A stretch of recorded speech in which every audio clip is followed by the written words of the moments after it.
안녕하세요. 서초동 법무사 행정사 김철중입니다. 오늘은 형사의견서 진술서에 대해서 알아보도록 하겠습니다.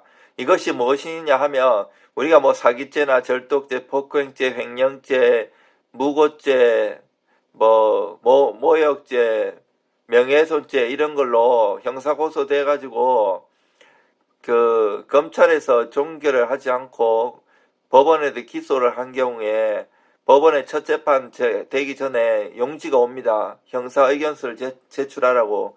그럼 거기에 따라서 형사의견서를 내야 하는데 이 경우 법무사의 도움이 필요한데 이 경우에 대해서 어떻게 작성하는지에 대해서 한번 알아보도록 하겠습니다.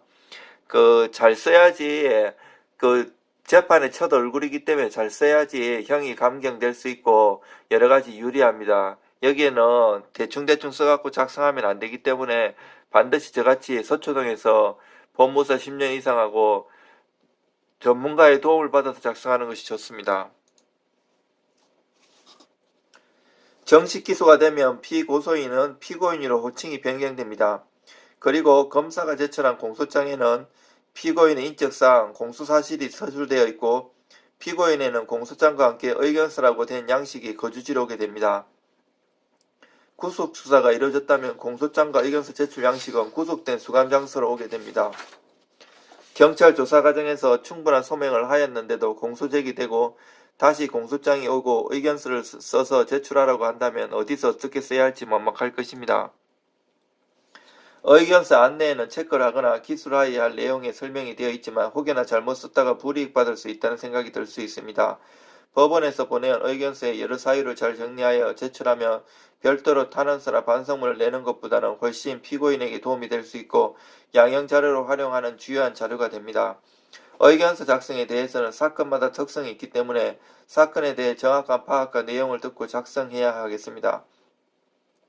법원에 날아온 의견서 양식에 제출하여도 상관없으나 모든 내용을 충분히 정확히 쓰고 법원 의견서 양식이 부족할 경우에는 이에 구애받지 않고 새롭게 작성을 하는 것이 좋습니다. 충실한 의견서를 쓰는 요령을 더 알아봅니다. 첫 번째, 사건 경위에 대해 간단하게 서술을 합니다. 사건 전부를 세세하게 길게 쓸 수 없지만 유가 원칙에 맞게 간략하고 정확한 사건을 인지할 수 있도록 쓰지만 피고인이 말하고자 하는 핵심 부분은 세밀하게 작성합니다. 그리고 정리할 부분은 한눈에 들을 수 있도록 해야 합니다. 두 번째, 공소사실에 대한 인부입니다. 공소사실에 대한 모두 인정할지 부인할지 여부를 명시해야 하며 세부적으로 약간 다른 부분이 있지만 전체적으로 잘못을 인정하는지 여러 개의 공소사실 중 일부를 인정할지 공소사실을 인정할 수 없을지 씁니다. 다만 공소사실에 대한 인부 여부는 신중을 기해야 합니다. 인정하였다가 부인하는 것은 자백의 취소에 해당하여 검사의 동의가 있어야 하는 등 문제가 복잡할 수 있기 때문입니다. 세 번째는 피고인이 사건에 대해 참작할 사정에 대해 서술하는 것입니다.